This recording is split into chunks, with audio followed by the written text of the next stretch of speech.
जो खुशनसीब अर्श के साए में रहेंगे उसका जिक्र मुस्तफा ने किया है। पहला शख्स जिसका जिक्र हुजूर ने किया है कि क़यामत में कोई साया नहीं सिवाय अल्लाह के अर्श के साए के। उस वहशतनाक गर्मी, खतरनाक गर्मी में अर्श इलाही के साए में पहला शख्स वो रहेगा जिसको कहा गया है मलिकुन आदिल, यानी बादशाह आदिल, इंसाफ करने वाला राजा, इंसाफ करने वाला बादशाह। ऐसा नहीं कि वो रुमेश और मकेश और उकेश नहीं, जहां अमल की फजीलतें आती हैं, अमल की, सजदे की, तकवा की, इशराक की, चाशनी की, इसका मतलब है कि उसके पास ईमान है।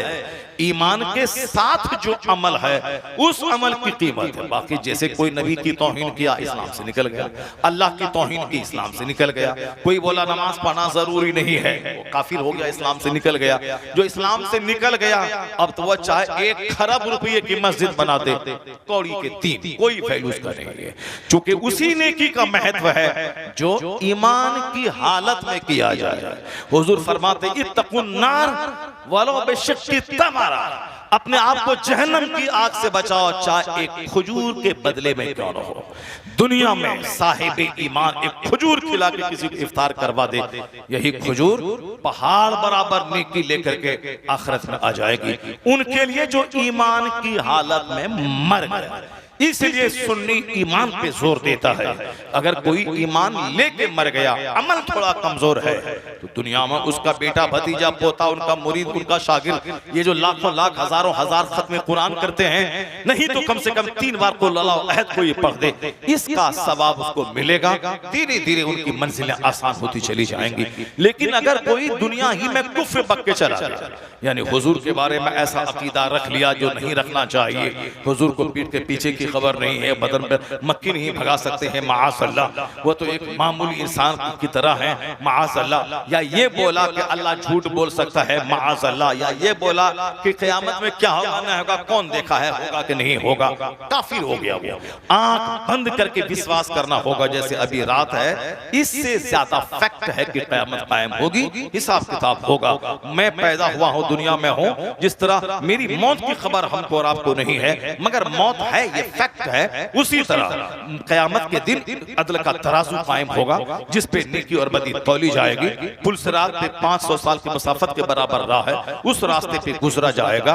वहां महशर की गर्मी में हल्क कट के जैसे बाहर आ रहा हो, एक कतरा पानी पे बंदा तरसेगा। हौज़े कौसर का जाम अगर बंदा एक बार पी लिया तो फिर कभी वो प्यास उसको नहीं लगेगी। उसको वो हौज़े कौसर का जाम किसको पिलाया जाएगा?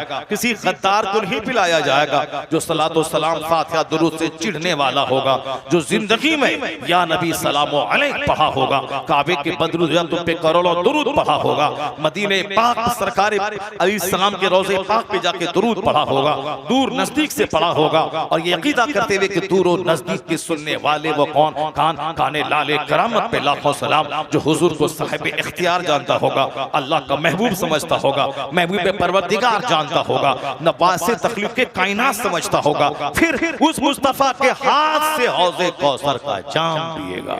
अगर एक बार जाम पी लिया तो फिर प्यास नहीं लगेगी कि दोबारा हम पी लें। वो जाम पीने के लिए दुनिया में सच्ची मोहब्बत मुस्तफा से करनी होगी। तो जो बोला कि नमाज जरूरी नहीं, काफिर हो गया। जो बोला रोजा रखना जरूरी नहीं, वो काफिर हो गया।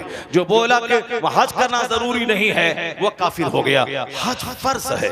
5 बेसिक फराइज में से, बुनियाद में से एक बुनियाद नमाज, एक बुनियाद रोजा, एक बुनियाद हज, एक बुनियाद ज़कात, और सबसे बड़ी बुनियाद वह तौहीद है, शहादत है कि अल्लाह एक है, पैगंबर आज़म अलैहिस्सलाम मोहम्मद अरबी अलैहिस्सलाम हमारे पैगंबर है। ये 5 पिलर पे ही इस्लाम की बिल्डिंग खड़ी होती है। अगर कोई इसमें किसी एक का इनकार कर गया, नमाज पढ़ेंगे, ज़कात फर्ज नहीं है, नहीं देंगे, काफिर हो गया। सिद्दीक़ अकबर ने उससे जिहाद किया था, जिन्होंने कहा था मैं नमाज तो पढ़ूंगा मगर ज़कात नहीं दूंगा। सिद्दीक़ अकबर ने कहा था मैं उस वक्त तक तुझसे जिहाद करूंगा जब तक कि हुजूर के ज़माने में एक ऊंट की रस्सी जो बतौर ज़कात ली जाती थी, आज जब तक वो मैं कलेक्शन नहीं कर लूं उस वक्त तक मैं तुझसे जिहाद करता रहूंगा।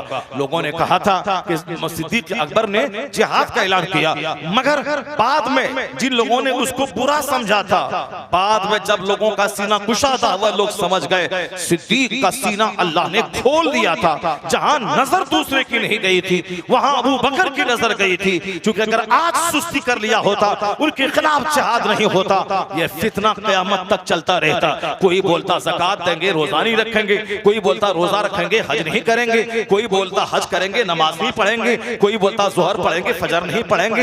एक बेलगाम फितना तो दुनिया में कायम हो गया होता। लेकिन आज कोई बोलने वाला ये नहीं है कि मैं नमाज पढ़ूंगा, ज़कात नहीं दूंगा। क्यों? इस फितने की कमर सिद्दीक़ अकबर ने तोड़ दी। अब क़यामत तक इस फितने को दफन कर दिया। अब कोई दूसरा करो जन्म नहीं लेगा जो कहे मैं एक फर्ज अदा करूंगा, दूसरा नहीं करूंगा।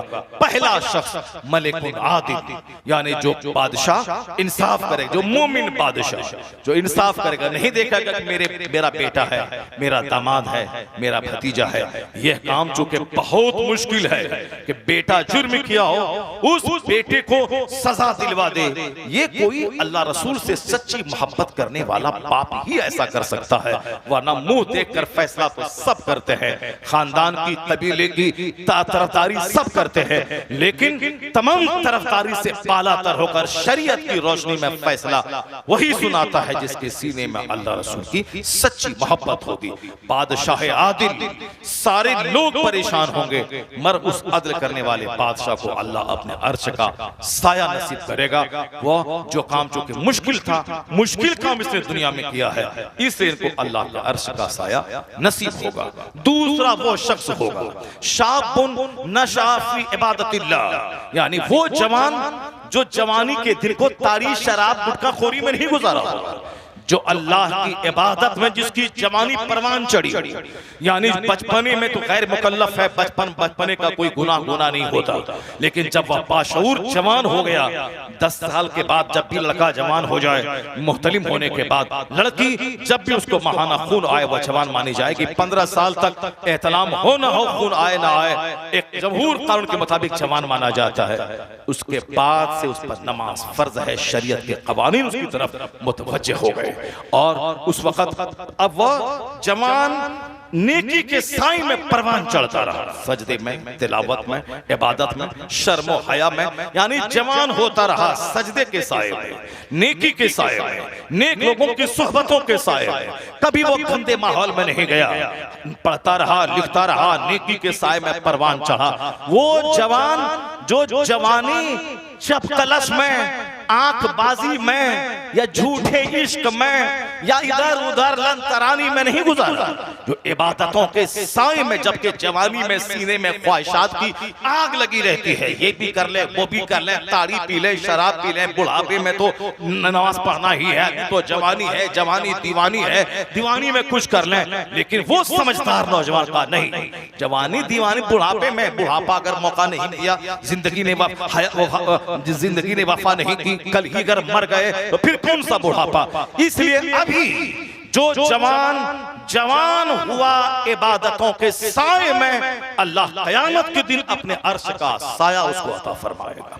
रजुल, एक वो शख्स है, तीसरा वो शख्स जिसका दिल इतना सुथरा हो, फजर पढ़ने के बाद खेत में गया, कॉलेज में गया, कारखाने दफ्तर में गया, लेकिन दिल उसका लटका हुआ है मस्जिद में। जोहर का वक्त आएगा, दौड़ मस्जिद जा रहा, फिर जोहर पढ़ा, फिर काम पे गया, मगर दिल मस्जिद में लटका हुआ है कि असर पढ़ने मस्जिद जा रहा, फिर असर पढ़ा, बाजार गया, सब्जी खरीदनी है, बाल बच्चों का सामान खरीदना है, मगर जल्दी जल्दी खरीदे, ताकि अच्छा आदमी वो है जो बाजार लेट से जाए और जल्दी से बाजार से निकल जाए।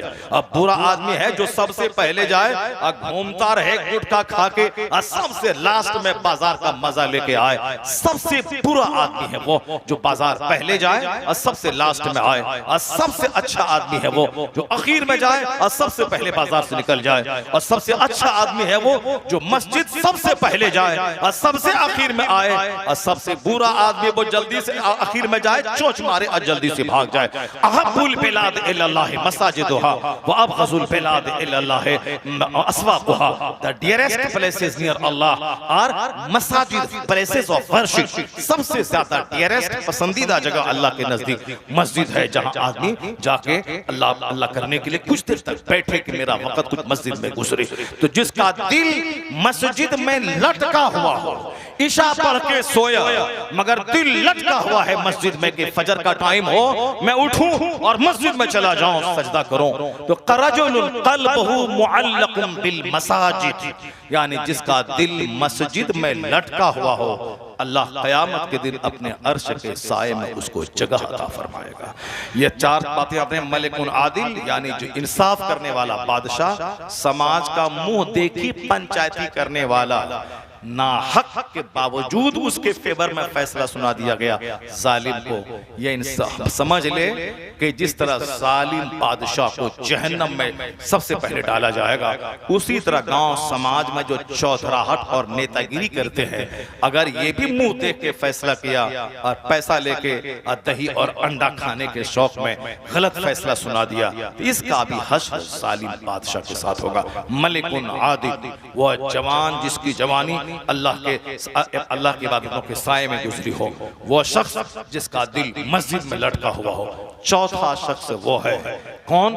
चौथा शख्स वो है रजुलुन दअतहु इम्राअतुन ज़ातु मनसब व जमाल, यानी खूबसूरत औरत। वो कटिहार में जो तवाइफ लोग सड़ी हुई औरतें रहती हैं, जो लिपस्टिक लगा के फैशन करके उसके कोठे पे सड़ा हुआ आदमी कैंसर एड्स के लिए जाता है, वो सड़ी हुई औरत रही।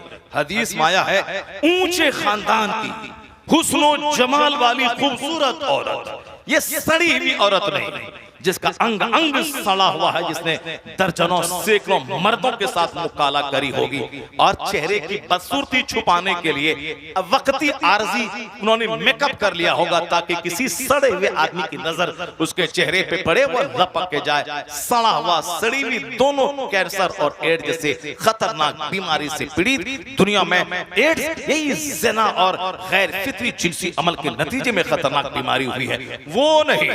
ऊंचे खानदान की जिसका पेशा कर इस इस्मत फरोशी जिसका पेशा नहीं, जो अपने महल में रहती है, खूबसूरत है, जिसका कोई पेशा इस्मत फरोशी नहीं है, मगर ये ऊंचे खानदान की औरत अगर कभी किसी मर्द को दावत ज़िना दे दे, ऊंचे खानदान की खूबसूरत औरत, चाहे अपने घर के नौकर हो या उनके घर में आने जाने वाले कजिन हो या कोई भी आदमी हो, वो सर से लेके पांव तक वह गुनाह नहीं करती है, आदत नहीं है, लेकिन बदन में ख्वाहिश पैदा हुई और उन्होंने ऑफर किया किसी नौजवान को कि मैं खूबसूरत ऊंचे खानदान की बड़े खानदान की औरत, मैं तुमको ऑफर देती हूँ कि तुम मेरे साथ आओ मिलो।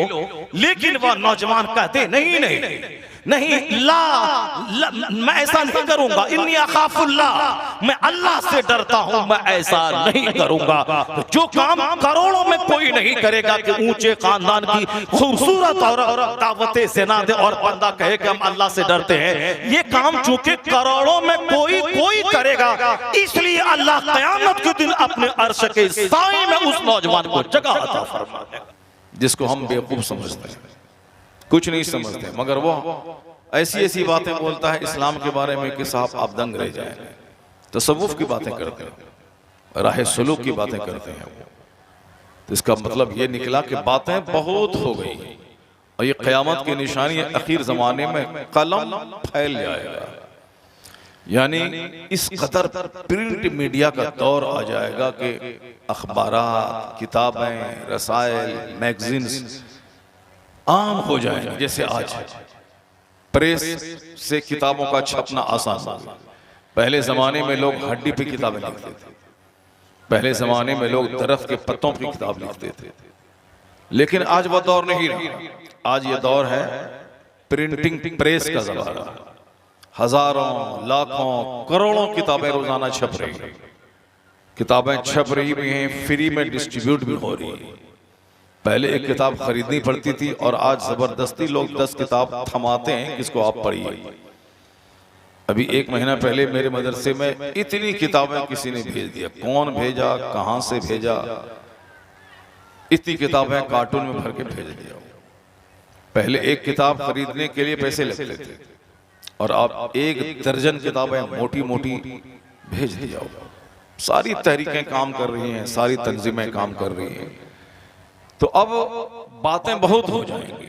हदीस में यह भी आया है कि बातें बहुत होंगी, जबान चलने लगेगी, और आजकल सब जबान चला रहे हैं। चाय की दुकान पे, पान की दुकान पे, हर जगह पे सिर्फ जबान ही चल रही है। जो इस्लाम पढ़ा नहीं है वो भी इस्लाम की बातें कर रहा है कि हम तुमसे कम हैं क्या। हम खूब जानते हैं, आपको समझाने की जरूरत नहीं है, हम खूब जानते हैं। यह है बेअदबी। अदब यह है कि अपने बड़ों के सामने बंदा खामोश रहे और सुने, बड़ों के तजर्बात से फायदा उठाए, अपने बड़ों की मालूमात से फायदा उठाए। जो उम्र में बड़े हैं, जो इल्म में बड़े हैं, अक्ल में बड़े हैं, उनके तजर्बात से फायदा उठाया जाए। नहीं, बंदा उसके सामने ही चपड़ चपड़ करना शुरू कर देता है। पीर साहब के सामने मुरीद बकर बकर कर रहे हैं। जो खतीब बेचारा 50-100 किताबें पढ़ के आया है दीन समझाने के लिए, उसके सामने लोग बकर बकर शुरू कर देते हैं। इसी बात की वजह से सारे रिश्ते टूट गए, सारी लड़ाई ईदगाह में आ गई, सारे झगड़े मस्जिद में आ गए। एक शहर में 50 स्कूल चल रहे हैं, कोई तकलीफ किसी को नहीं है, लेकिन अगर एक मदरसा अगर खुल जाता है, पता नहीं मुसलमानों को क्या खुजली हो जाती है। किस डाइन, किस कातिल, किस काफिर की नजर इस कौम को लग गई कि सारे लोग मिलकर उसी मदरसे को उजाड़ने के पीछे लग जाते हैं। अब इसको आप क्या कह सकते हैं। अपने बच्चों को क्रिश्चियनों के स्कूल में पढ़ा रहे हैं, महंगी फीस 10-10 हजार रुपए महाना, 20-20 हजार रुपए महाना फीस देकर अपने बच्चों को स्कूल में पढ़ा रहे हैं। बच्चे उसको आज से ही क्रिश्चियनों के लिबास में स्कूल जा रहे हैं। कल क्या गुल खिलाएगा ये तो और बात है। आज बचपने में माँ बाप उसके गले में टाई डालकर अंडर सेटिंग करके उसको स्कूल भेज रहे हैं, और उस पर उनको कोई मलाल नहीं है कि मेरा बेटा क्रिश्चियनों के रास्ते पे चल रहा है। नहीं, उस पर उनको फख्र हासिल है कि मेरा बेटा मॉडर्न बन गया। अब वही आदमी मदरसे के बच्चों पे एतराज करता है। जिनका बच्चा गुटखा खाता है, जिनका बच्चा हुल्लड़बाजी करता है, जिनका बच्चा स्कूल में पढ़ता नहीं है, अभी तो पता नहीं चलता है, पता चलेगा बाद में जब इनके सारे पैसे खत्म हो जाएंगे और बच्चा रिजल्ट 0 इसका आएगा। अब बोलेगा कि गैर मुस्लिमों का मुल्क है, या नौकरी वोकरी नहीं मिलती है। जो 3 घंटे तक सिनेमा हॉल में सिनेमा देखता रहा, स्कूल 5 घंटे नहीं गया, वही तो औरतों की तरह दूसरों के सर पे ठेकरा फोड़ेगा। अपनी कमजोरी, अपनी कोताही, अपनी सुस्ती को इल्जाम नहीं देगा, वो सारा इल्जाम हुकूमत वक्त को देगा। ये मुसलमानों को नौकरी नहीं देते। उस हुल्लड़बाज, गुटखाखोर, सनीमाबाज को ये बताइए कि बेहुदे मुसलमानों के हजारों बच्चे जॉब में चले गए, और इस पीरियड में चले गए, IAS ऑफिसर बन गए, IPS बन गए मुसलमानों के बच्चे। अभी एक जबरदस्त लड़का है जो IPS ऑफिसर बना, जिसकी बातें सुनने के बाद आप दंग रह जाए। इस बार 40 बच्चे मुसलमानों के कलेक्टर बने, और आपका बच्चा कटिहार में सिनेमा देखेगा तो कैसे कलेक्टर बनेगा। वो 3-3 घंटे तक सिनेमा हॉल में रहेगा तो कैसे वो कलेक्टर बनेगा। वो दूसरों की बहू बेटी को सूंघता रहेगा, कहां से खुशबू आ रही है, किस घर से औरतें निकल रही हैं। जरा गौर से उसकी आंख देख करके आंख को सेका जाए। जो किताब नहीं देखेगा, दूसरों की बहू बेटी का चेहरा देखेगा, वो तो बोलेगा ही कि हिंदुओं के मुल्क में नौकरी मुसलमान को नहीं मिलती। ये वो अपनी कमजोरी, अपना खाना सोना, और उसको मुर्द इल्जाम नहीं ठहराया। वो अपनी कमजोरी पे पर्दा डालने के लिए बाप को बेवकूफ बनाएगा कि ये गैर मुस्लिमों का मुल्क है, यहाँ नौकरी नहीं मिलती। बाप भी खूब समझ रहा है कि मेरा बेटा क्या कर रहा है, पढ़ना चाहिए क्या, तो वह पढ़ क्या रहा है। खूब मेहनत और मशक्कत करने की जरूरत है, स्ट्रगल और जद्दोजहद करने की जरूरत है। जिंदगी का एक एक मिनट कीमती है, एक एक मिनट की कद्र करने की जरूरत है। बातें नहीं, खामोश रहने की जरूरत है। हुजूर की हदीस आम में आया है कि मन समता नजा, जो खामोश रहा वो नजात पा गया। बोलने वाला फंस गया, खामोश रहने वाला नजात पा गया। अल्लाह ने एक जबान दी है ताकि बातें कम की जाए, अल्लाह ने 2 कान दिए हैं ताकि बात से डबल सुना जाए। इस पर गौर करना। दो कान दिए हैं ताकि डबल सुना जाए, सिंगल जबान है, सिंगल बोला जाए, डबल सुना जाए, और गुफ्तगू सुनी जाए, बातें सुनी जाए। और माँ बहन बेटियां भी हमारी गौर से सुने, ताकि तुम्हारे पेट से कोई कुत्ता पैदा नहीं हो, तुम्हारे पेट से कुतुब पैदा हो, तुम्हारे पेट से तुम्हारी आंखों को ठंडक पहुंचाने वाला पैदा हो, तुम्हारे कोख से समाज का नास्तिक नहीं पैदा हो, बल्कि समाज को अपने से फायदा पहुंचाने वाला एक अच्छा सभ्य सिविलाइज्ड इंसान पैदा हो। और ऐसा नहीं होगा कि तुम मारे मारे बाजार फिरती रहो, अपना चेहरा गैर मर्दों को दिखाती रहो और तेरे पेट से वली पैदा हो जाए। ऐसा नहीं होता है। लगा दें आम का पेड़, वहां से कटहल निकल जाए, बो दें गेहूं का दाना, वहां से बासमती धान निकल जाए, ये कोई कभी दुनिया में नहीं देखा होगा। ऐसा नहीं होता है। लगा दें खीरा का पेड़, वहां से कद्दू निकल जाए, कभी किसी ने नहीं देखा होगा। तो दुनिया का ये सारा सिस्टम बता रहा है कि कद्दू के पेड़ से कद्दू, लीची के पेड़ से लीची, आम के पेड़ से आम, कटहल के पेड़ से कटहल, धान के पौधे से धान, गेहूं के पौधे से गेहूं। उसी तरीके से एक सुरक्षित मां, जिसका बदन सेफ हो, जिसका चेहरा सेफ हो, जो दो चार मर्दों की गोद में झूली नहीं, मोबाइल हाथ में लेके चकर चकर करके गैर मर्दों से 2-4-5 घंटे तक रात में जाग जाग के बातें नहीं की, और ज्यादा बदन में आग लगे इश्क की तो 4 बच्चे को छोड़ के दूसरों के साथ भाग जाए, और ज्यादा इश्क की आग लगे तो अपने शौहर को ज़बह करके दूसरे यार के साथ फरार हो जाए। ये सारे काम वो कर रही हैं जो स्मार्ट मोबाइल चलाती हैं। ये सारे काम वो करती हैं जिसको अपने औलाद से मोहब्बत नहीं, अपनी सोसाइटी से मोहब्बत नहीं। जब ये बात फैक्ट है कि आम के पेट से लीची नहीं निकलती है, तो एक गलत माँ के पेट से एक अच्छा इंसान कैसे पैदा हो जाएगा? एक लुच्चा लफंगा गोंडा बाप के नुत्फे से एक वली कैसे पैदा हो जाएगा?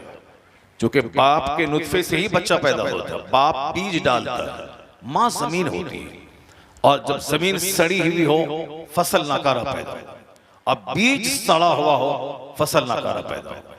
इसलिए आज हर माँ बाप को माल की चाहत छोड़ देनी होगी, अच्छी औलाद दुनिया को देने की तमन्ना करनी होगी। दुनिया चट्टों कमीनों से भर गई, दुनिया डकैतों से भर गई, दुनिया चोरों से भर गई, माँ बाप को तकलीफ देने वालों से दुनिया भर गई, काफिरों से दुनिया भर गई।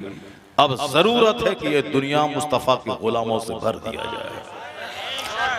यह दुनिया शरीफों से, नेकों से, मुत्तकियों से भर देना चाहिए, ताकि मरने वाला मर जाए तो लोग ना बोले कि खबीस बाप खबीस बेटा छोड़ गया, बल्कि बेटा इतना जबरदस्त हो जिसको देखने के बाद कहा जाए एक जबरदस्त बाप है जो जबरदस्त औलाद छोड़ के चला गया।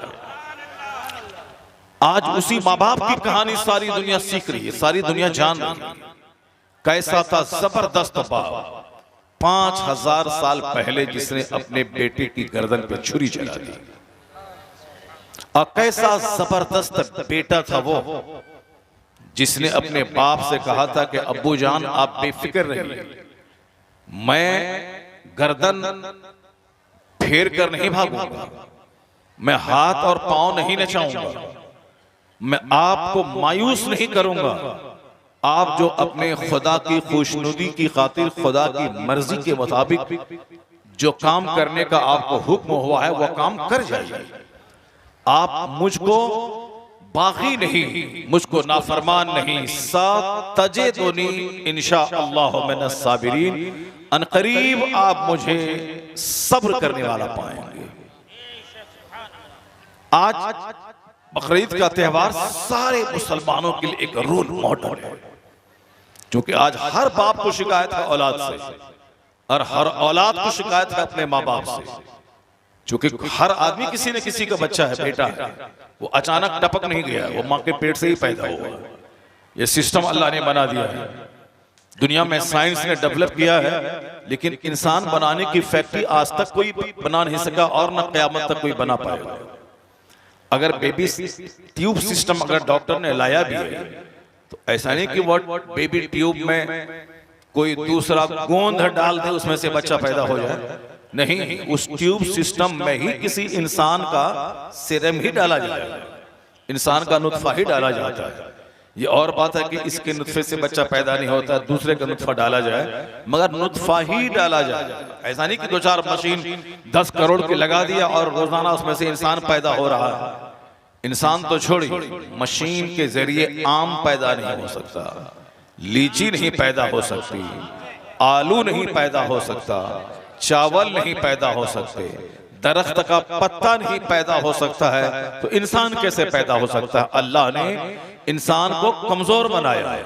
एक नापाक कतरे से तुम पैदा हुए हो, बाप की शर्मगाह से, माँ की शर्मगाह से होता हुआ बच्चादानी में गए हो, बच्चादानी में माँ का माहवारी खून रोककर तेरे बदन में ग़िज़ा का इंतजाम किया गया है, फिर 9 महीने के बाद उसी शर्मगाह से तुम दुनिया में निकाले गए हो, इसलिए कि ताकि जब भी तुमको लगे कि मैं बहुत बड़ा आदमी हूं, दौलतमंद, बहुत बड़ा अक्लमंद, बहुत बड़ा नेता, बहुत बड़ा रक्षा मंत्री, बहुत बड़ा गृह मंत्री, बहुत बड़ा प्रधानमंत्री, बहुत बड़ा गांव का नवाब, 1000 जमीन का जोतने वाला सरदार, तो कुरान ने 1 दर्जन जगहों पे मेरी पैदाइश का चर्चा करके बताया कि जब भी लगे कि आई एम समथिंग, मैं कुछ हूं, तो अपनी पैदाइश की कहानी पढ़ लेना कि तो वह नापाक कतरा जो बाप के पेशाब के रास्ते से निकला, माँ के पेशाब के रास्ते से बच्चादानी में गया, माँ का महीने का खून रोक कर तेरे खुराक का इंतजाम किया गया, फिर उस पेशाब के रास्ते से तू निकला, जिसकी बुनियाद इतनी कमजोर है, जिसकी स्टार्टिंग कहानी इतनी कमजोर है कि कई बार शर्मगाहों से गुजर हुआ हो, उसे सेब नहीं देता कि दुनिया में सर उठा के चले। जिस दिन तुम बुनियाद पे गौर करेगा तो पेशानी जमीन पे झुका के कहेगा, इलाही मैं कुछ नहीं हूं, तू ही सब कुछ है।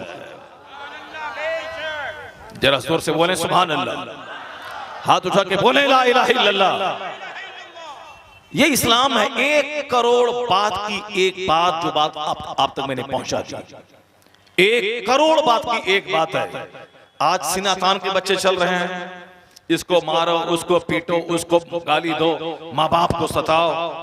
जो आज ये गोंडे समाज में बढ़ रहे हैं, उस गोंडे को मालूम नहीं है कि उसकी औकात क्या है। ये तो नापाक कतरे से पैदा हुआ, ये तो फैक्ट है। कुरान में जो अल्लाह जिसने हमको पैदा किया है, वो कुरान शरीफ में इसी तरह का चर्चा कई जगहों पे किया। और दूसरी बात कि अभी जितने लोग दुनिया में जिंदा हैं, ये कितने कमजोर हैं, उसकी कमजोरी इसी बात से झलकती है कि ऊपर में चाहे वह ब्रांडेड कंपनी का वह शूज पहन लें, ब्रांडेड कंपनी का साहब वह जीन्स पहन लें, ब्रांडेड कंपनी का टी शर्ट पहन लें, क्योंकि आज ब्रांडेड कंपनी का पहनने का जुनून चला। कल करीब थे बकरीद के दिन पुराने कपड़े को धो के सुखा के पहन के ईदगाह जाते थे, लेकिन अब जैसे तैसे कमा कोड़ करके सबके पास पैसे ज्यादा हो गए। चाहे झूठ बोले, नमाज छोड़े, चाहे जुआ खेले, चाहे सामूहिक लोन वाला कारोबार औरत करे, जैसे तैसे पैसा सबके पास हो गया, सबके पास पैसा हो गया। चाहे हराम से हो, हलाल से हो, माल चाहिए। हदीस में आया है कि आखिर जमाने में लोग परवाह नहीं करेंगे कि माल कहां से मिल रहा है, हराम से मिल रहा है, आ मिनल हलाल अम मिनल हराम, हलाल से मिल रहा है या हराम से, कुछ नहीं, माल चाहिए, चाहे जैसे भी हो माल चाहिए। जबकि वो खबीस जान रहा है कि तुम कितना माल कमाएगा। अगर बारसोई में अगर तेरे पास 10 करोड़ का मॉल है, तो पटना में एक आदमी के पास 100 करोड़ का मॉल है। अगर पटना में तेरे पास 100 करोड़ का मॉल है, तो बंबई में एक आदमी के पास 36,000 करोड़ का मकान उसके पास मौजूद है। क्या मुकाबला करोगे? पैसे इतने सस्ते हो गए कि अल्लाह ने इस जलील पैसे को जलीलों को बेतहाशा दे दिया। इसलिए जलील और उतरा रहा है कि हमसे अल्लाह खुश है, तब न हमको पैसा दे रहा है। जबकि आया है हदीस में कि ये दुनिया जलील है, जलीलों को ज्यादा दी जाती है। इसलिए पैसा किसी के पास ज्यादा है तो इस बात की दलील नहीं कि अल्लाह उससे खुश है, बल्कि ये इस बात की दलील है कि अल्लाह यह पैसा देकर इसको घेर करके मारना चाहता है। और हदीस में आया है कि जिस तरह तुम अपने बीमारों को पानी से बचाते हो कि पानी से नज़ला जुकाम हो जाएगा, उसी तरह अल्लाह ताला अपने नेक लोगों को दुनिया से बचाता है ताकि मेरा नेक बंदा कहीं जहन्नमी न बन जाए। नेक बंदों को हमेशा अल्लाह दुनिया से बचाता है। तमाम अंबिया कराम, तमाम रसूलान इज़ाम, तमाम सहाबा, तमाम बुजुर्गान दीन अक्सर दुनियावी एतबार से माली तौर पर बज़ाहिर कमजोर ही नजर आ रहे हैं, चूंकि यह जलील करने के लिए नहीं है, अल्लाह ताला उनको दुनिया से बचाना चाहता है। चूंकि अल्लाह उनसे प्यार करता है, अल्लाह उनसे मोहब्बत करता है, इसलिए अल्लाह ताला उसको दुनिया से बचाता है। अब जरा गौर से सुनिए, ये तो कमजोरी हमारी हो गई कि 3 बार शर्मगाहों से गुजर के तब दुनिया में आए। एक बार निकले, दूसरी बार गए, फिर तीसरी बार निकले वहां से। अब ये कमजोरी मरते दम तक हमारे साथ है, चाहे ब्रांडेड कपड़े का ब्रांडेड सूट हो, चाहे 3 पीस ब्रांडेड पहन लें, रेड एंड टेलर, सियाराम आपका वैल्यू क्या है, डिग्जाम का क्या वैल्यू है, रेमंड का जमाना है। अब रेमंड भी फेल है, अब बड़ी बड़ी कंपनियां लॉन्च कर गई हैं, इटालियन टेक्सटाइल है, तो साहब ये इंपोर्टेड कपड़ा है।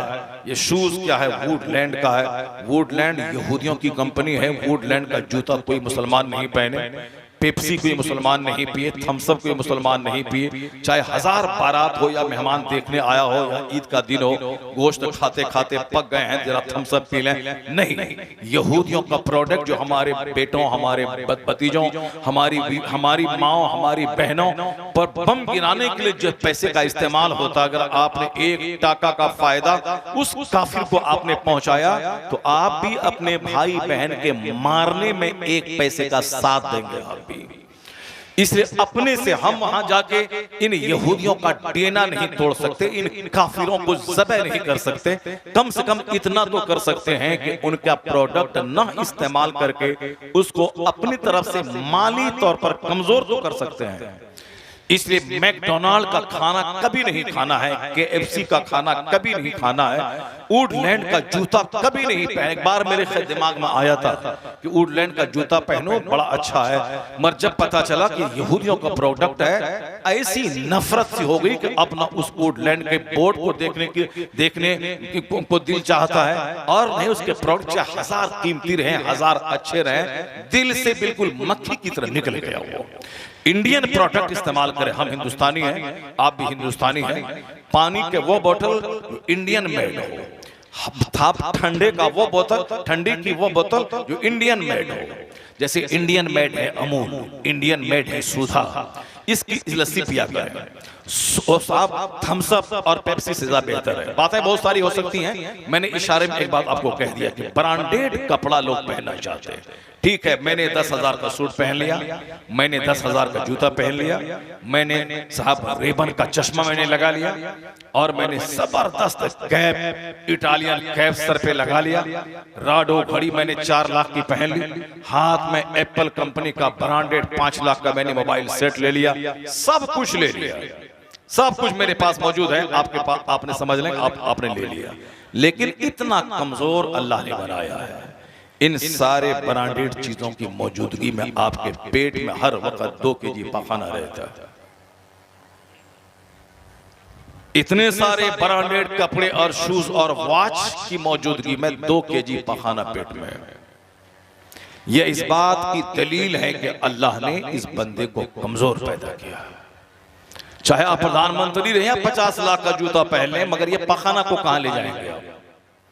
ये पेशाब की थैली को कहां ले जाएंगे आप? ये पसीने की बदबू को कहां ले जाएंगे आप? ये सुबह सवेरे मुंह से जो लार टपकता है, इसको कहां ले जाएंगे आप? ये हालत नींद में जो आप बिल्कुल मुर्दा बन गए, इसको कहां ले जाएंगे आप?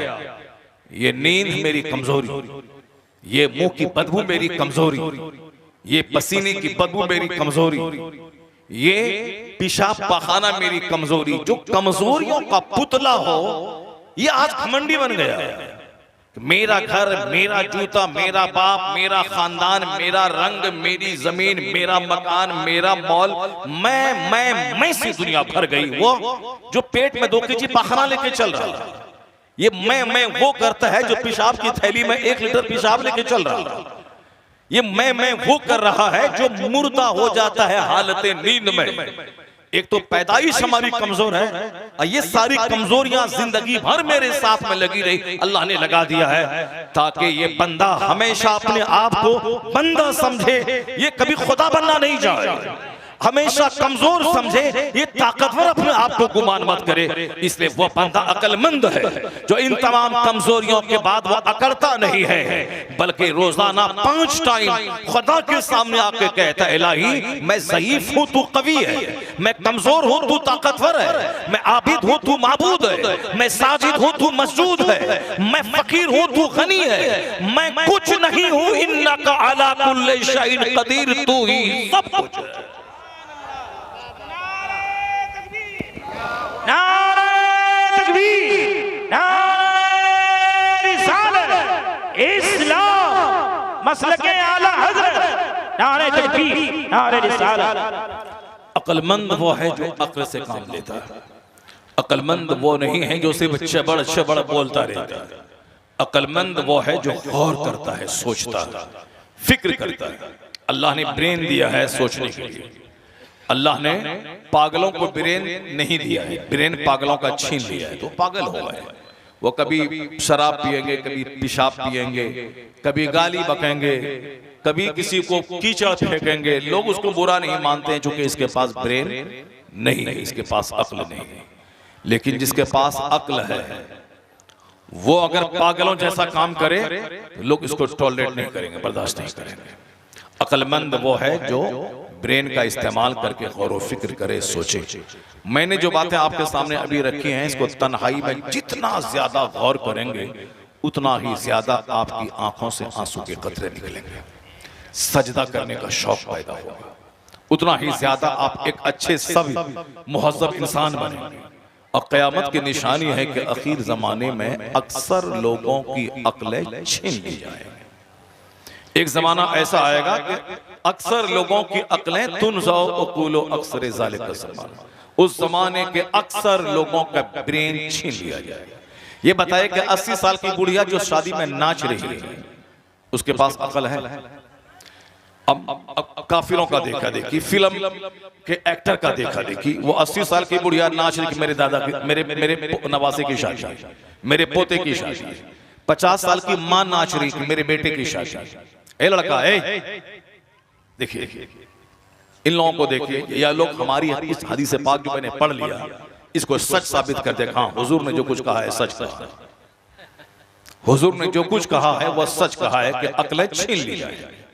ये जिंदगी संवारने की बातें हो रही हैं, मैं कोई कॉमेडी नहीं बोल रहा हूं, मैं कोई कहानी नहीं कह रहा हूं, मैं कोई सर पैर बगैर सर पैर के किसी फेसबुक की कहानी नहीं बोल रहा हूं, मैं कुरान बोल रहा हूं। मैं हदीस पाक का मफ़हूम बयान कर रहा हूं, और जो कुछ मैं बयान कर दिया इसके बाद अगर तकरीर भी मैं अभी बंद भी कर दूं तो भी 1 करोड़ नसीहतों पे भारी है मेरी बात। चूंकि आज हर समाज का एक बड़ा प्रॉब्लम है घमंड, एक बड़ा प्रॉब्लम है गुरूर। सारे अक्सर लोग गुरूर का पुतला बने हुए हैं, कोई किसी से बात नहीं कर रहा, कोई किसी के पास नहीं जा रहा, कोई किसी को बर्दाश्त नहीं कर रहा, हर तरफ लगी है आग, गुस्से की आग, घमंड की आग, नफरत की आग, कीना की आग, कुदूरत की आग, बेपर्दगी की आग, हर तरफ आग ही आग है। सब अपनी जबान से आग उगल रहा है। कल तक जिसका बाप गाय चराता था, कल तक जिसका बाप दूसरों की गोड़ी में दूसरों का बैल चराता था, आज मेहनत मजदूरी करके 2 पैसा कमा लिया है, अब जबान से आग उगल रहा है। कौन है जो हमको आंख दिखलाए, मैं भी कुछ हूं। अगर उनको कहा जाए कि तेरी मां पोछा लगाती थी हमारे घर में, बस सर लटक जाएगा। तेरा बाप मेरी गाय चरा रहा था, बस सर शर्म से झुक जाएगा। ये इंसान की औकात याद दिलाने के लिए दुनिया में ये कहा जाता है कि बहुत बड़े बनते हो। वो दिन भूल गए कि तेरा बाप मेरे छप्पर की छावनी करता था, उस दिन तुम भूल गए कि तेरा बाप मेरी गाय चराता था, उस दिन भूल गए कि तेरी माँ मेरे घर में खाना बनाने आती थी, पोछा झाड़ू लगाती थी। तो ये बातें इसलिए कही जाती हैं ताकि उसका गुरूर टूट जाए, उसका घमंड टूट जाए। तो अल्लाह ने भी कुरान शरीफ में जो दर्जनों जगहों पे पैदाइश की बात की है कि मैंने तुझको एक बचती हुई मिट्टी से पैदा किया, मैंने तुझको एक सलील कतरे आग से पैदा किया, मैंने तुझको एक जंप करते हुए पानी के कतरे से पैदा किया, मैंने तुझको एक बदबूदार कारे मिन तीनी लाजिब एक चिपचिपाती हुई मिट्टी से मैंने तुझको पैदा किया। ये जो तीनी लाजिब है, कहीं में सलसाल मिन हमें मसनून है, कहीं जलील कतरा है, कहीं कूदता हुआ कतरा है, ये सारी बातें मेरी गुरूर को तोड़ने के लिए अल्लाह ने कहा। अल्लाह ने फरमाया वह ग़रब लना मसलन व नसिया खल्क़ा, वो एक मिसाल लेके आया है कि ये सड़ी हुई हड्डी में जान कैसे पड़ेगी। क्या अपनी पैदाइश को भूल गया वो कि पैदाइश यानी एक पानी के कतरे से पैदा हुआ, वो काम आसान है अल्लाह के लिए, तो दोबारा उस सड़ी हुई हड्डी में जान डालकर उससे हिसाब लेना ये तो उस मौके से ज्यादा आसान है। क्योंकि बेसिकली पानी से पैदा करना ये थोड़ा मुश्किल है, लेकिन हड्डी में दोबारा जान डाल देना ये तो आसान है। जब पहला काम अल्लाह के लिए मुश्किल नहीं है तो दूसरा काम अल्लाह के लिए मुश्किल कैसे हो सकता है? इसलिए अल्लाह ने पहला काम जो मुश्किल था वो उसके लिए आसान है, कुन फयकून। और दूसरा काम कि हमारी सड़ी हुई लाश में कहीं न कहीं कोई जौहर रहता है जिसमें दोबारा रूह डाल देना है, बंदा खड़ा होगा और बंदा हिसाब देना होगा कि तुमने जिंदगी अपनी कैसे गुजारी, सुबह कैसे गुजारी, तुमने शाम कैसे गुजारी, तुमने रात कैसे गुजारी, तुमने दिन कैसे गुजारा, तुमने जवानी किस काम में लगाई। ये सारा कसूर 100% हमारा इसलिए है कि हमने अपने बच्चों को कभी दीन नहीं सिखाया, हमने अपने बच्चों को कभी आलिमों का एहतराम नहीं बताया, हमने हमेशा बच्चों के सामने आलिमों की ग़ीबत की, हमने हमेशा अपने बच्चों को कहा कि आलिमों से बच के रहना, ये तुम्हें जवानी में टोपी पहना देगा, ये जवानी में तुझे पंजाबी कुर्ता पहना देगा, ये जवानी में तुझे 5 वक्त मस्जिद में जाने वाला बना देगा।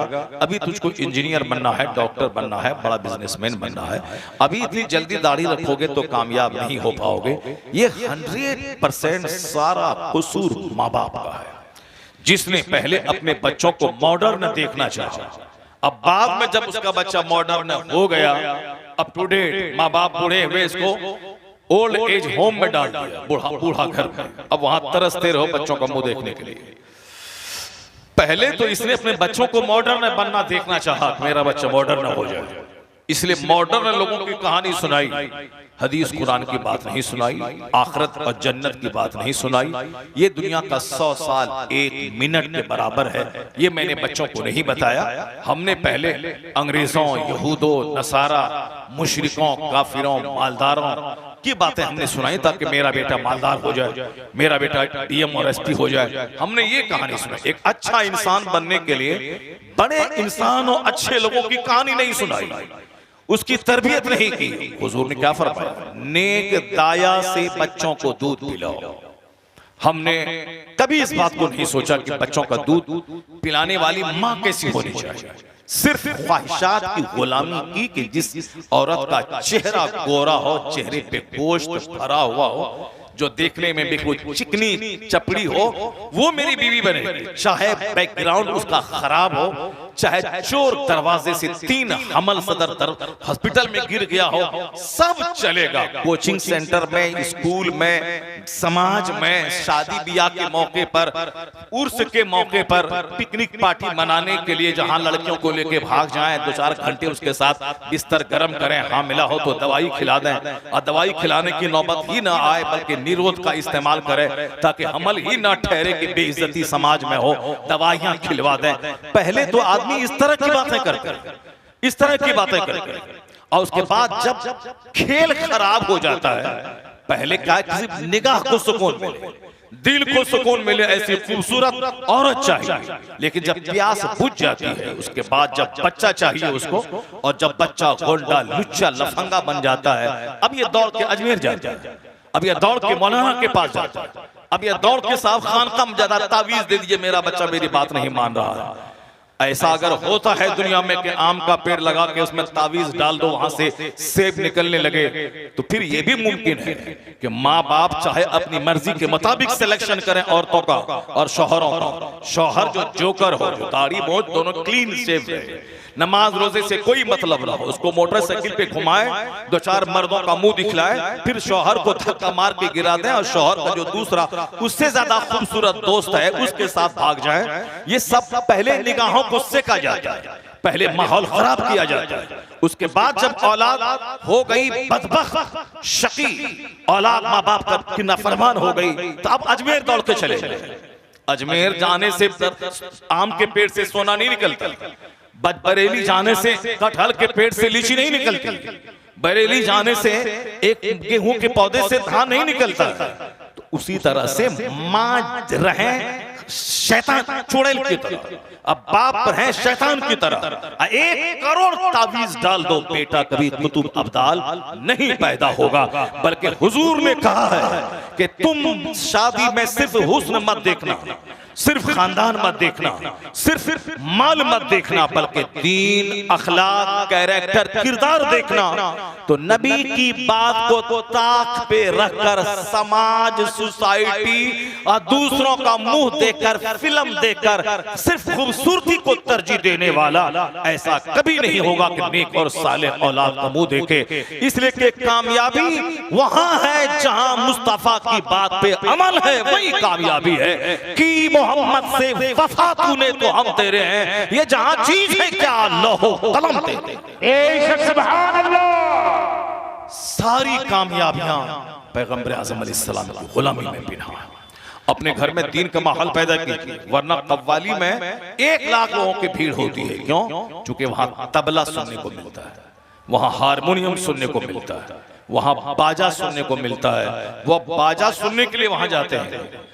तकरीर में यहाँ तो हराम और हलाल की बातें सुनने को मिलती है, यहाँ तो अपनी कमजोरियों की बातें सुनने को मिलती है, उसकी इस्लाह के रास्ते दिखाए जाते हैं। ये काम जो करोड़ों में कोई करता है, वो काम यहाँ सिखाया जाता है। हदीस माया है कि 1000 में 999 लोग जहन्नम जाए, सिर्फ एक बंदा जन्नत जाएगा। वो 1% भी नहीं है, जो कि 1000 में 999 लोग जहन्नम जाएंगे। इसलिए अगर आज शराब की भट्टी में भीड़ है, सिनेमा हॉल में भीड़ है, आज ईद के दिन साहब नमाज वगैरह सब छोड़ छाड़ के ताड़ी की भट्टी के अड्डे पे भीड़ है, चौक चौराहे पे तमाशा बीनों के पास तमाशा बीनों की भीड़ में एक मदारी का तमाशा देखने की भीड़ है।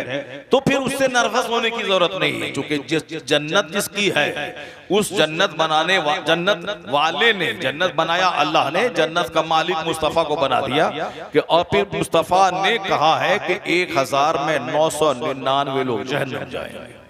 और जन्नत बनाने वाले अल्लाह ने कहा है कि कयामत के दिन थोक का थोक, यानी खरब आदमी, अभी तो 700 करोड़ 800 करोड़ की आबादी दुनिया में है, जिसमें 200 करोड़ मुसलमान हैं, बाकी 500-600 करोड़ कुफार और मुशरिकीन हैं। ये 700 करोड़ की आबादी, कयामत तक कितने लोग पैदा होंगे और अब तक कितने खरब लोग पैदा हो चुके।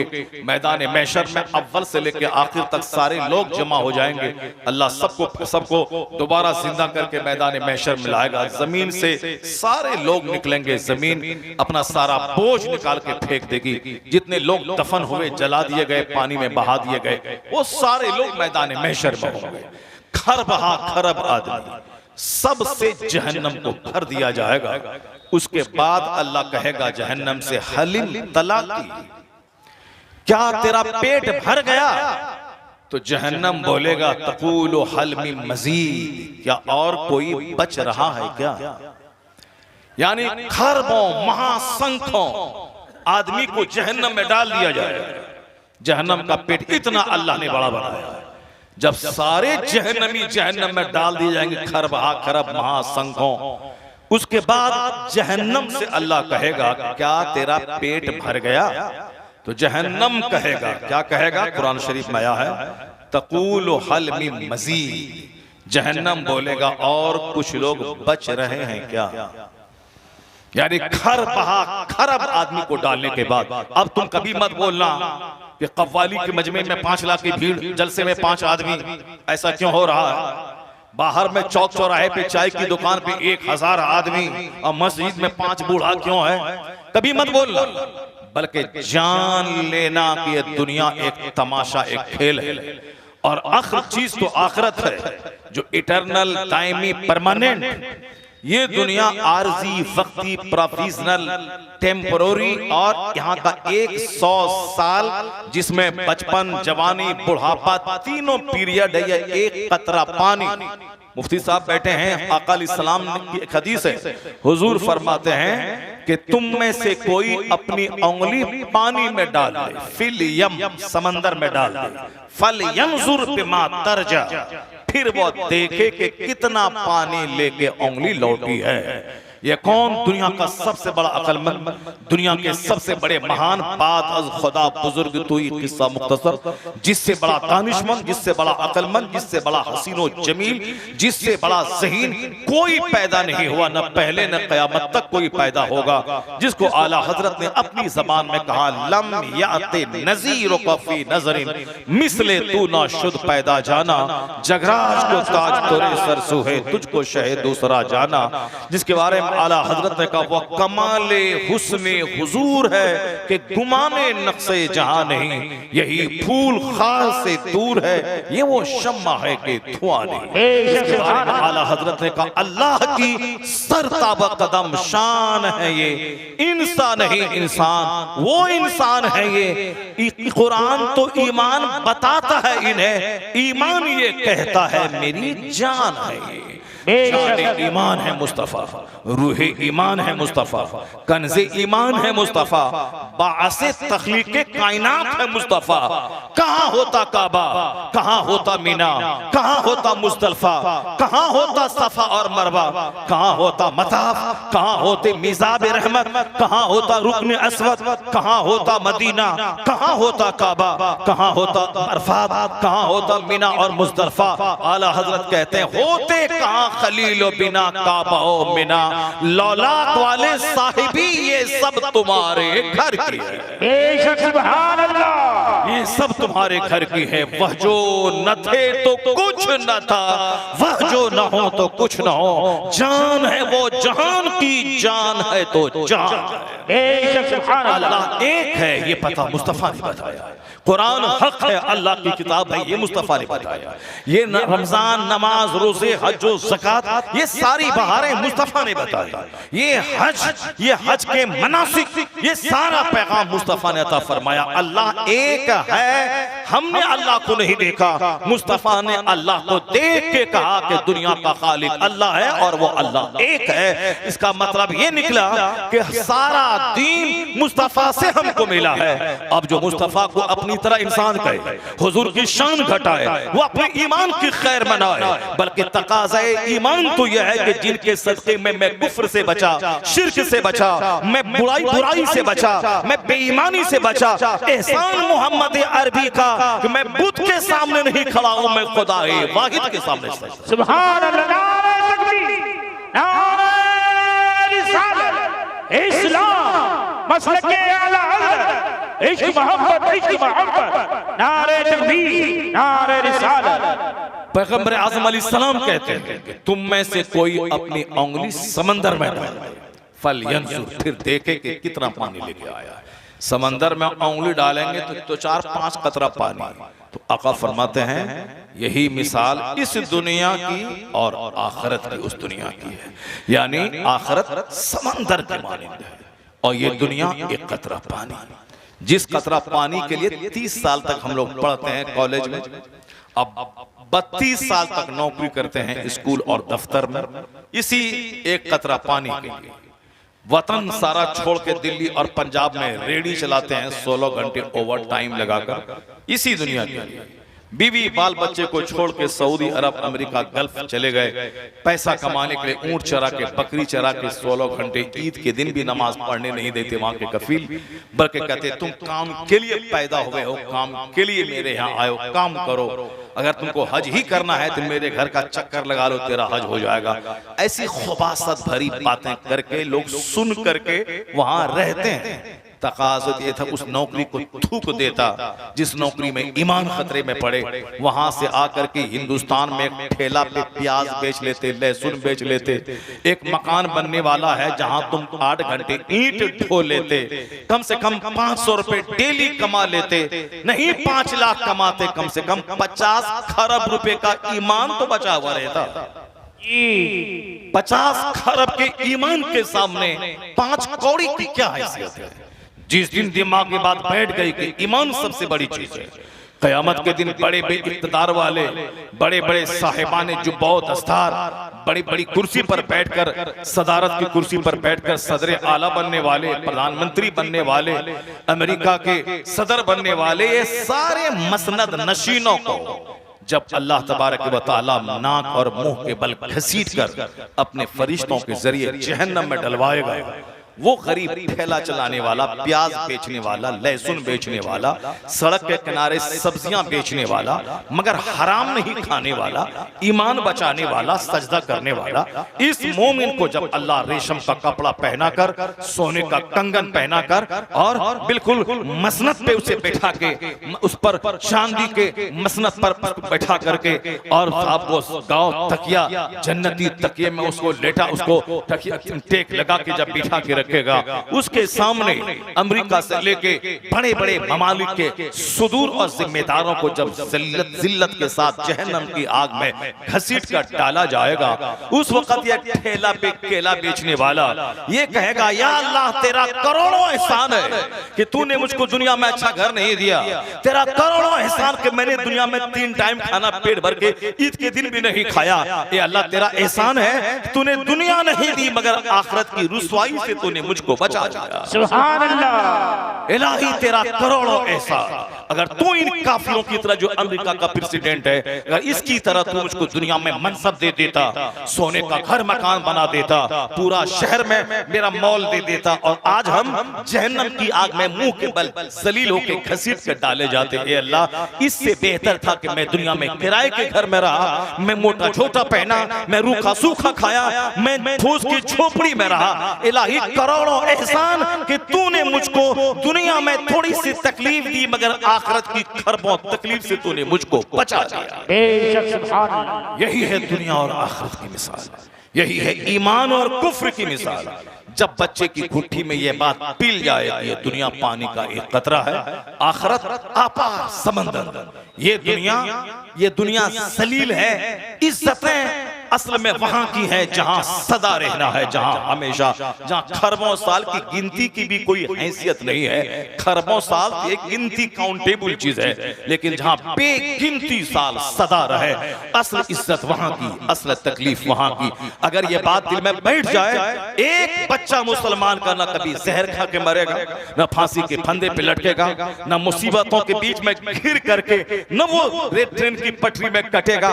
चाहे कोई खूबसूरत लड़की धोखा दे, चाहे उनका कोई बिजनेस का पार्टनर खरबों का माल लेके भाग जाए और इसको धोखा दे दे, चाहे लड़की धोखा दे, चाहे पार्टनर धोखा दे, चाहे बाप किसी एक बेटे को करोड़ों खरबों की जमीन लिख दे, ये बंदा जहर नहीं खाएगा, क्योंकि वह जानेगा कि दुनिया एक कतरा पानी है और आखिरत मिसले समंदर के है। इसलिए मुझे दुनिया नहीं चाहिए, ईमान बचे, अमल बचे, मुझे उक़बा चाहिए। वो जहर नहीं खाएगा, वो हर हाल में अल्लाह पर तवक्कुल और एतमाद करेगा। और कुरान कहता है, वमन यतवक्कल अलल्लाह फहुव हस्बुह, जो अल्लाह पे भरोसा करता है अल्लाह उसके लिए काफी हो जाता है। बेशक सुभान अल्लाह। जहर खा के मरे वो जिसका भरोसा किसी लड़की पे हो, जहर खा के मरे वो जिसका भरोसा गवर्नमेंट की नौकरी पे हो, फांसी के फंदे पे लटक के मरे वो जो सारा सुकून अपनी मेहनतों में तलाश करे, जहर खा के मर जाए वो जिसे अल्लाह रसूल पर नहीं, माल औलाद नौकरी सेहत तंदुरुस्ती जवानी पे भरोसा हो, वो जहर खा के मर जाए। पटना का एक खरबपति अपने ही घर में अपनी बीवी, अपने बेटे, अपने बच्चों सबको शूट कर दिया अपने लाइसेंस वाले पिस्तौल से और खुद को मार लिया। खरबपति के घर से 4 डेड बॉडी निकल गई। आपने देखा 1 लाख कमाने वाला इंजीनियर बेंगलोर का, उसने खुद को खुदकुशी के दहाने पहुंचा दिया, साहब बुरी मौत मर गया। आपने देखा होगा कि साहब एक जवान खूबसूरत स्मार्ट लड़का एक लड़की से मोहब्बत की, मोहब्बत में धोखा क्या हुआ, वो मोहब्बत ही धोखा था, अपने हिसाब से धोखा समझ लिया। लड़की चली गई इसको छोड़कर, ये अपनी ट्रेन की पटरी में अपने घर के किनारे ही कट के मर गया, सड़ गया, जाओ जहां गया चले जाओ। वो लड़की जिंदा है, दूसरों से शादी कर लिया, मौज मस्ती के साथ रह रही है, और ये उस लड़की की मोहब्बत में अपनी जान दे दिया। माँ को रुलाता हुआ चला गया। बाप बुढ़ापे में सिसकियां भर रहा है, आज बाप जिंदा है उसका, और वो अपने काम को पहुंच गया। वो लड़की मस्तियां कर रही है, और ये आशिक थे आज जिसके इश्क में ट्रेन की पटरी में कट गए। जो झूठा इश्क करेगा लड़कियों से, जो झूठा इश्क करेगा दुनिया के माल से, इन झूठे आशिकों का यही हश्र होगा। कोई फांसी के फंदे पे लटकेगा, कोई जहर खा के जान देगा, कोई ट्रेन की पटरी में कटेगा, कोई पुल से नीचे कूद के पानी में मरेगा। ये मर रहे हैं, और आजकल ज्यादा तादाद इन खुदकुशी करने वालों की बढ़ रही है। लेकिन अल्लाह पर जिसका एतमाद और भरोसा है, वो 5,000 रुपए नौकरी इमामत की कर रहा है, और 5,000 कमाने के बाद बादशाहों से ज्यादा उसके चेहरे पे नूर बरस रहा है, उसके चेहरे में मुश्क और ऊद की खुशबू निकल रही है। वह 5,000 में मस्त है, जैसे 5 करोड़ महीना मिल रहा हो। तो मस्तियां दुनियादारी में नहीं है, मस्तियां सारी बाहर है, तो मुस्तफा की गुलामी में अल्लाह ने रख दिया है। इसलिए जो भी दुनिया के पीछे भागेगा, आग में वहां जलेगा, खुदकुशी यहां करना पड़ेगा। और जो जन्नत के पीछे भागेगा, जो मुस्तफा की तालीमात के पीछे भागेगा, जो दुनियावी रंगीनियों के पीछे नहीं भागेगा, अल्लाह यहां भी उसकी जिंदगी में बहार देगा, मुख्तसर सी कमाई में बरकतें देगा, चेहरे पे नूर अता करेगा, यहां सब्र और कनात की दौलत देगा। और मरेगा तो जिस मुस्तफा की सुन्नत पे अमल किया है, उस मुस्तफा के जवारे करीम में जन्नतुल फिरदौस में जगह अता फरमा दे। बेशक सुभान अल्लाह। दोनों जहान की फलाह व बहबूदी का सारा राज मुस्तफा की गुलामी में पिना है। अब जरा गौर से सुनिए, आज जरूरत है अपने बाल बच्चों को संभालने, अपने बाल बच्चों को बयान करने, अपने बाल बच्चों को बताने की। यह कुर्बानी का त्यौहार एक जबरदस्त बाप जबरदस्त बेटे की कुर्बानी की एक दास्तान सुनाता है। हम लोग बचपन से पढ़ रहे हैं, बचपन से जब से मुंह में बोली आई लोगों को बयान कर रहे हैं, तब से कुर्बानी पे खिताब कर रहे हैं। जिंदगी के 55 साल हो गए, 55 साल में 15 साल माइनस कर दें तो 40 साल से गुफ्तगू कर रहा हूं, कुर्बानी की कहानी पढ़ रहा हूं। लेकिन आज भी जब कुर्बानी की दास्तान पढ़ता हूं तो आंखें डबडबा जाती हैं, और ऐसा लगता है जैसे जिंदगी में पहली बार ये कहानी पढ़ रहा हूं। 40 साल तक गुफ्तगू करने अब पढ़ने के बाद भी, और जो 40 मिनट की ईदगाह में नहीं सुनना चाहता फलसफे कुर्बानी, जल्दी से नमाज पढ़ो और घर भागो और साहब हुल्लड़बाजी करें, जबकि रोजाना खेत में धूप में जल के कमाई कर रहा है, पानी पटा रहा है, खेत में धूप में जलकर साहब हल चला रहा है, हल चलवाता है या चलाता है। ऐसे लोगों को 10 मिनट ईदगाह में बैठने में तकलीफ होती है। तकरीर थोड़ी सी लंबी हो गई तो इमाम साहब की मुलाजमत की खैर नहीं। ये है मेरे जीने का अंदाज। जरा सुनिए कुरान शरीफ क्या कहता है। कुरान कहता है कुल नारो जहन्नमा अशद्दु हर्रा, जहन्नम की आग खतरनाक गर्मी वाली आग है वो, और कयामत का एक दिन 50,000 साल के बराबर होगा।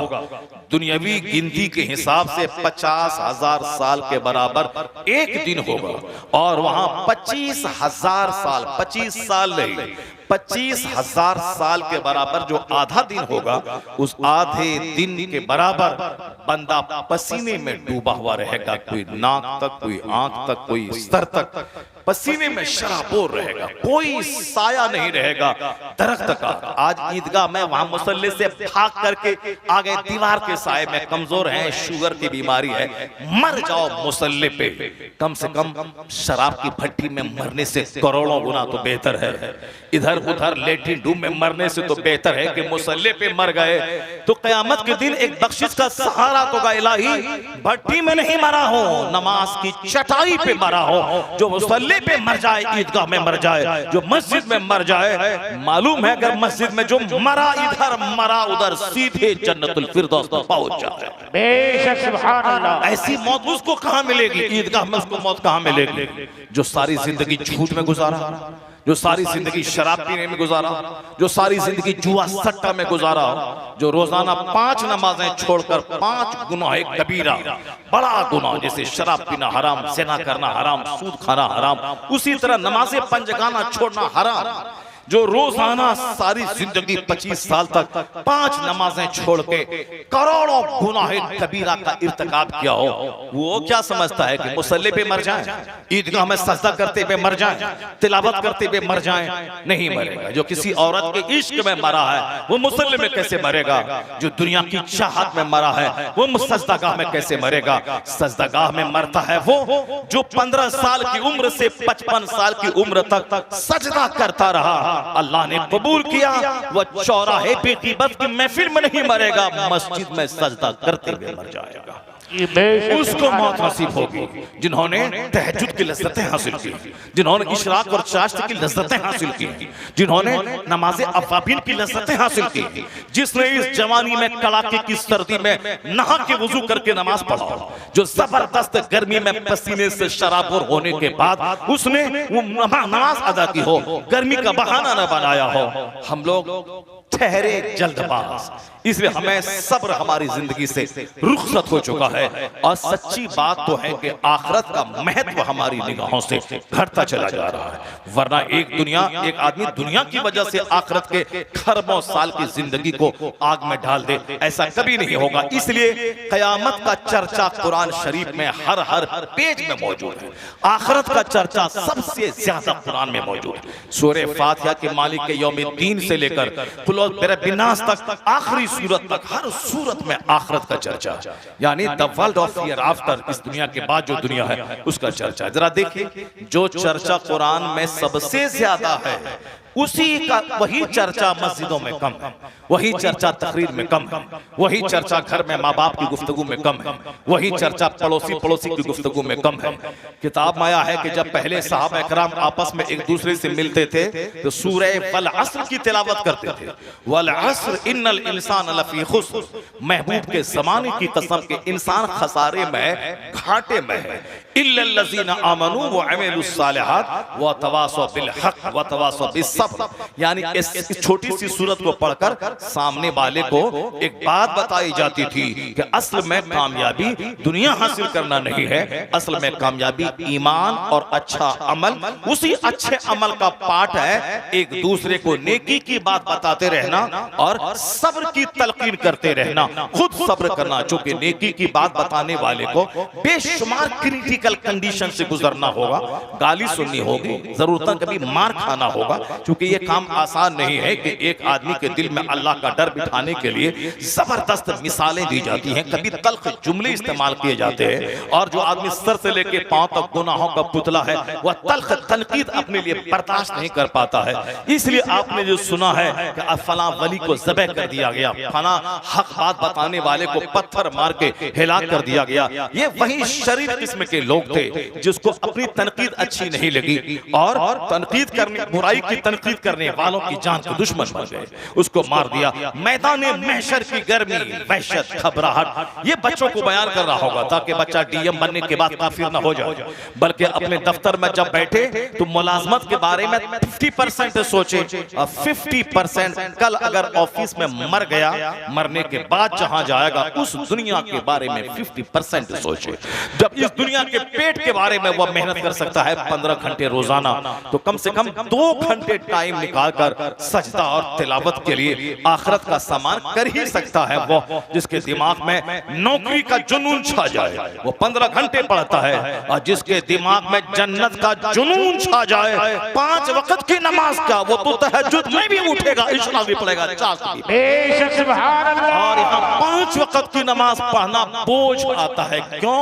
इसलिए कि हमने बच्चों को बता दिया है दुनिया बहुत बड़ी चीज है, मरने के बाद क्या होगा कौन जानता है। जरा एक हदीस सुन लें, जब बात छिड़ गई है तो उस हदीस पाक को सुन ही लें।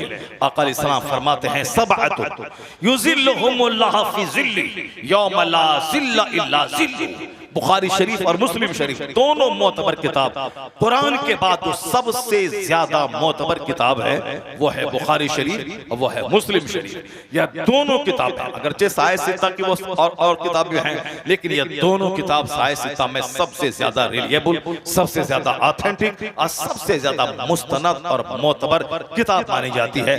असहुल कुतुब बादल कुरान बुखारी, यानी तमाम किताबों में सबसे ज्यादा सही तरीन किताब कुरान के बाद अगर कोई है बुखारी है, और बास उलमा किराम के नजदीक सबसे सही तरीन किताब मुस्लिम शरीफ है। यह दोनों रवाहु शेखान जहां कहा जाए समझ लें, इमाम बुखारी इमाम मुस्लिम दोनों ने रिवायत की है और दोनों मई हदीस पाक मरवी है। जरा गौर से उस हदीस पाक को आप सुन लें।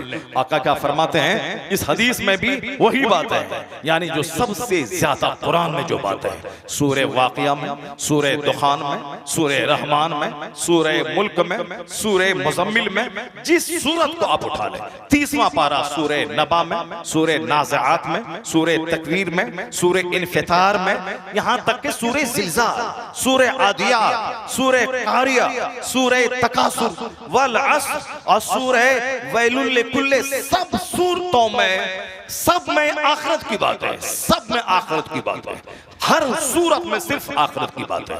इस हम लोगों ने लॉजिक में, मंतिक में, फलसफा में, ये इल्म में, फला में, चिला में उर्फ साहब उबूर हासिल करना चाहा।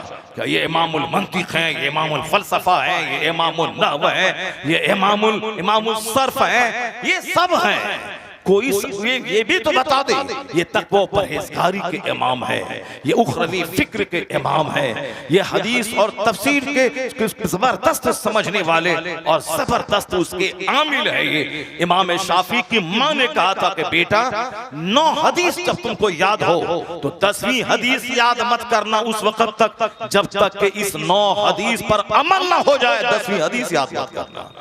क़यामत की निशानी है कि लोग ज्यादा मालूमात हासिल करेंगे, मोबाइल पे चैटिंग पे रहेंगे, मालूमात हासिल करेंगे, अपने दोस्तों को बयान करेंगे, अरे पाकिस्तान का फला मौलवी ये बोल दिया, फला इंजीनियर ये बोल दिया, फला डॉक्टर ये बोल दिया, ये अपनी धाक जमाने के लिए दोस्तों में उसका नाम ले लेकर उसको सुना, उसको बोल दिया, यानी सिर्फ नॉलेज बढ़ाया, अमल नहीं बढ़ाया। कि उसने बोला कि नमाज छोड़ना हराम और गुनाह एक कबीरा है, तो आज से इसी टाइम से मैंने जोहर की नमाज शुरू कर दी कि जब तक मैं जिंदा रहूंगा फजर, जोहर, असर, मगरिब, इशा, फजर नहीं छोड़ूंगा। जिस दिन मेरी लाश घर से निकल जाएगी उस दिन भी अगर होशो हवास से उस दिन की नमाज में नहीं छोड़ूंगा। ये तहैया कर ले, नहीं, यहाँ अमल कोई बढ़ाना नहीं चाहता, यहाँ बकवास बढ़ाना चाहता है। क़यामत की निशानी है कि लोग नॉलेज बढ़ाएंगे, इल्म बढ़ाएंगे, ताकि हम लोगों पे ठोस जमाए, हमारी बरतरी तफव्वुज़ जाहिर हो जाए कि मैं ये तमाम 50 मौलवी में सबसे बड़ा मौलवी मैं हूँ। यानी बरतरी के लिए वो किताब पढ़ेगा, तफव्वुज़ के लिए वो किताब की स्टडी करेगा, जबकि वो इल्म फितना है जो दूसरों पे बरतरी जताने के लिए हासिल किया जाए। वो इल्म बख्शिश का जरिया है जो इल्म अमल करने के इरादे से हासिल किया जाए।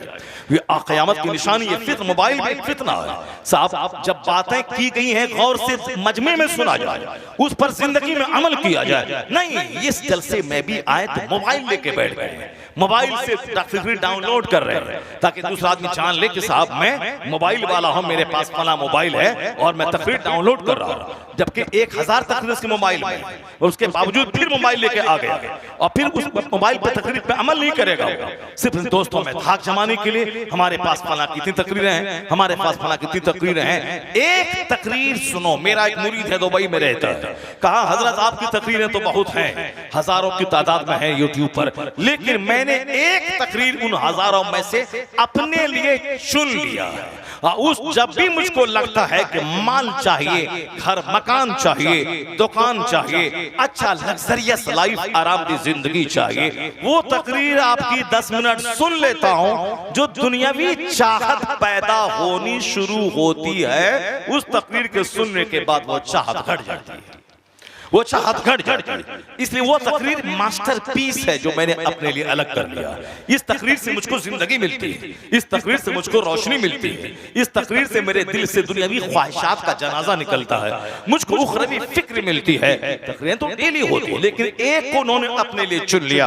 अब रोजाना उसको सुनता है और जब जब महसूस होता है कि दिल मरने लगा, काफिरों की तरह सोच पैदा होने लगी कि माल मता चाहिए, सुन लेता है, बंदा मुतमईन हो जाता है। तो अमल की खातिर एक जुमला काफी है। सरकार गौसे आजम रज़ी अल्लाह अन्हु के सिलसिले के एक बुजुर्ग कहते हैं 50 किताबों के पढ़ने से तुम बच जाओगे अगर मेरी 2 बात तुमने गिरा बांध के रख लिया। उन्होंने कहा था एक बात हमेशा दिमाग में बांध ले कि कोई दुनिया का आराम जन्नत से बढ़कर नहीं है। पूरी दुनिया में कहीं सोने चांदी का मकान नहीं मिलेगा, कोई बंदा नहीं। आज एलन मस्क जो दुनिया का सबसे बड़ा मालदार है, उसके पास भी सोने का घर नहीं है। बिल गेट्स जो दुनिया का सबसे बड़ा मालदार कल था, उसके पास भी चांदी का घर नहीं है। ट्रंप जो अमेरिका का प्रेसिडेंट है, ये भी बहुत बड़ा मालदार है, बहुत बड़ा बिजनेसमैन दुनिया का है, जिस तरह एलन मस्क है, बिल गेट्स है। ये इन सारे लोगों की सूची में एक नाम ट्रंप का भी आता है, लेकिन उसके पास भी सोने और चांदी का घर नहीं है। मगर जन्नत में अल्लाह तबारक व तआला नमाजी परहेजगार नेक लोगों के लिए वो घर बनाया है जहां तक निगाह जाएगी एक जन्नती का अपना घर होगा, और वह घर सोने चांदी की ईंट का बना होगा, और वह ईंट मुश्क और कस्तूरी के गारे पे छोड़ा गया होगा। जहां तक निगाह जाएगी वहां जन्नती का अपना घर होगा। ये बताएं कि जिसके दिमाग में जन्नत का जुनून चढ़ जाए वो क्या दुनिया में लालायित और बेचैन होगा। इसलिए वो कादरी शेख कहते हैं बात को दिमाग में बांध ले, जन्नत से बढ़कर आराम कहीं नहीं है। अगर ये बात दिमाग में बैठ गई तो दुनिया का कोई महल तेरा ईमान लूट नहीं पाएगा, दुनिया की किसी लड़की का हुस्न तेरे ईमान को लूट नहीं पाएगा, दुनिया में किसी लग्जरियस लाइफ की तमन्ना तेरे ईमान और तेरे तकवा परहेजगारी को लूट नहीं पाएगी। इसलिए इस बात को बिठा ले। और शेख कहते हैं दूसरी बात दिमाग में बांध ले, दुनिया में चाहे हजार गम, हजार मुसीबत, खाने पीने की तंगियां हो, बीमारियां हो, ये जान ले कि जहन्नम की तकलीफ से बढ़कर कोई तकलीफ नहीं है। 100 साल तक किसी के बदन में अगर कैंसर रहा, सड़ गया और दर्द से चीखता रहा, जब जहन्नम में 1 मिनट उसको अजाब दिया जाएगा 100 साल का सारा दर्द भूल जाएगा। वो कहेगा कि दुनिया में तकलीफ मुझको हुई कहां, यानी वो तकलीफ जहन्नम की आग। 1000 साल तक जहन्नम की आग को सुलगाया गया, आग का रंग सुर्ख लाल हो गया। फिर 1000 साल तक उसको धुनकाया, सुलगाया गया, उस आग का रंग सफेद हो गया। फिर 1000 साल तक उस जहन्नम की आग को सुलगाया गया तो उसका रंग स्याह यानी काला हो गया।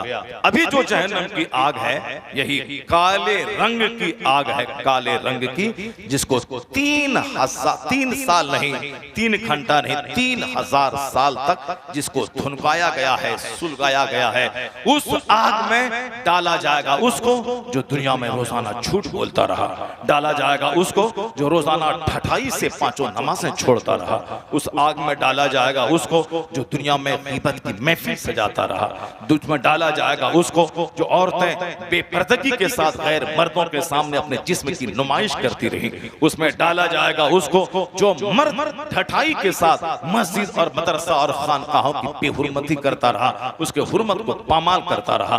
इन सारे मुजरिमों के लिए वो खतरनाक आग है, और सबसे बड़ी आग उसको मिलेगी जो दुनिया में नमाज पंजगाना छोड़ता हो।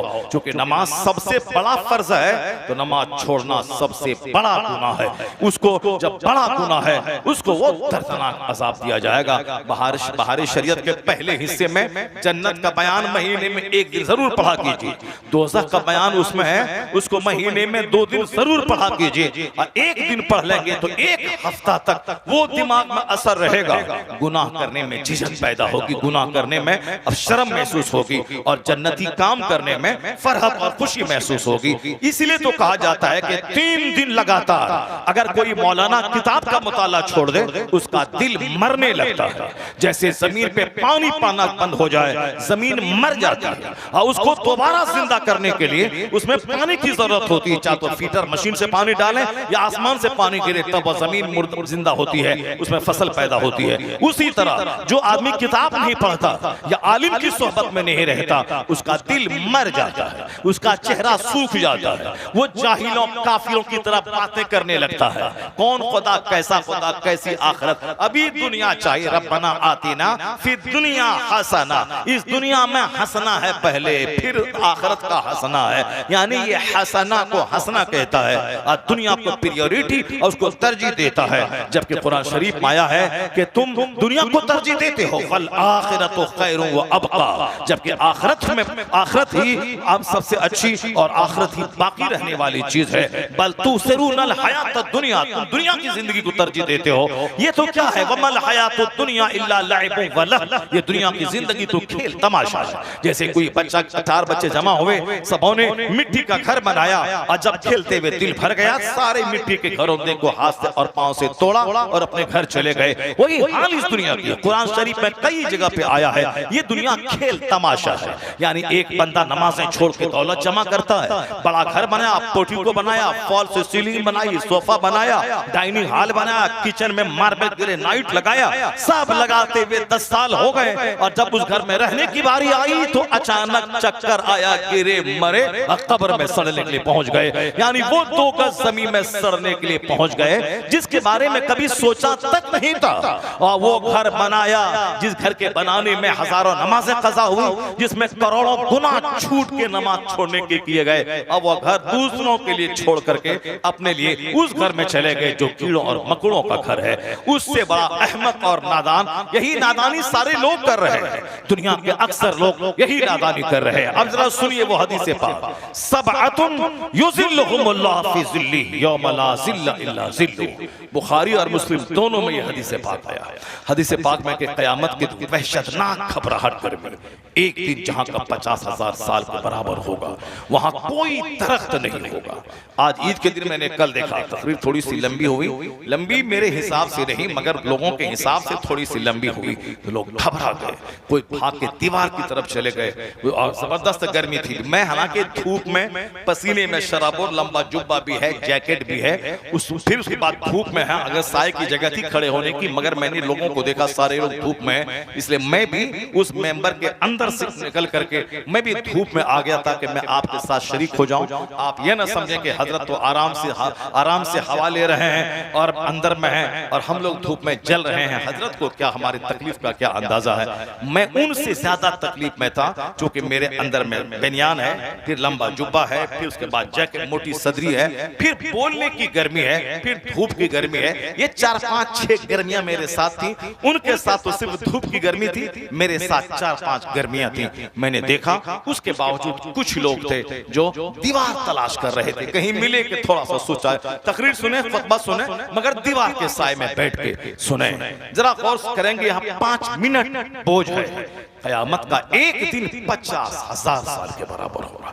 उस दिन कोई दरख्त का साया नहीं होगा, तमाम जमीन के दरख्तों को परपट मैदान कर दिया जाएगा, जमीनी और सतह हमवार सारी जमीन को समतल बना दिया जाएगा, समंदर के पानी में आग लगा दी जाएगी, समंदर के पानी को बहा दिया जाएगा। कुरान शरीफ में आया है, वैसल बिहार और सुजरत, वैसल बिहार और फुजरत, जब समंदर के पानी को सुलगा दिया जाए, पानी को सुलगा दिया जाएगा।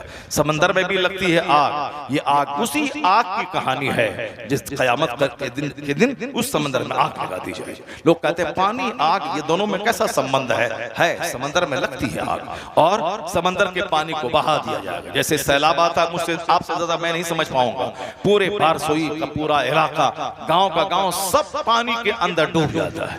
आया सैलाब, जोरदार बांध टूटा, गांव का गांव डूबा, फिर उसके बाद 2 दिन के बाद पानी घटा, लोगों ने इत्मीनान की सांस ली। आपसे ज्यादा सैलाब की मुसीबत को कौन समझ सकता है। उस वक्त बंदों के घर में साहब लाशें गुजर रही हैं, सांप घर में आ रहे हैं, जान बचाने के लिए बंदा दरख्त की टहनी को पकड़ा हुआ है, दरख्त की टहनी पे ऊपर में जब सांप रहता होगा, नीचे पानी, ऊपर सांप, अब क्या दिल पे गुजरता होगा। इसी तरह के दिन गुजरते हैं उस जमाने में, और मगर ये दिन 2 दिन 3 दिन 4 दिन रहते हैं, उसके बाद फिर फजा नॉर्मल हो जाती है। लेकिन वो 50,000 साल के बराबर, 50 साल में कान मिक़दारहु 50 अल्फ सना, यानी जिस दिन की मिक़दार 50,000 साल के बराबर होगी, उस दिन कोई दरख्त का साया नहीं होगा कि दरख्त के साए में लोग छुपा दे।